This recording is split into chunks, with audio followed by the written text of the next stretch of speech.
Dalam video ni saya nak tunjukkan RC jet keping yang paling murah, PNP RM140 saja. Kalau complete set sekali remote, bateri dan charger RM465. Macam murah ke? Kalau korang nak tahu, body ini memang tahan lasak. Kalau korang crash, dia susah nak patah kan. Sebab apa? Body dia memang liut. Walaupun jet ni 3 channel saja, tetapi tak ada masalah korang nak buat semua maneuver seperti dalam video. Walaupun dengan harga mampu milik, korang masih dapat elektronik yang sedap. Boleh fly laju dan tinggi macam ni. Landing time. Kita boleh landing dengan high alpha. Ini F22 keping. Yang ni boleh post lah. Sebab apa? Sampai sana dia tak pasang lagi.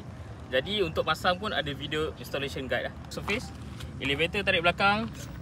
Dia akan ke naik lah dua-dua. Untuk aileron kanan, dia akan naik kanan.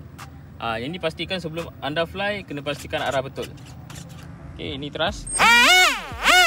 Memang kuat Kita menggunakan 2450 motor. Boleh tengok sini. ESC 40A. Dan menggunakan bateri 3S. Okay, sekarang ni kita ada student daripada Segambut Jaya, SMK Segambut Jaya. Pak dia tengah fly, Adam. So dia akan masuk Olimpik, kita tengah ajar dia fly lah. Macam okey tak? Gina ke kiri sikit. Corner tu tarik elevator lah. Okay, throttle sikit. Yang penting kita ada group support WhatsApp.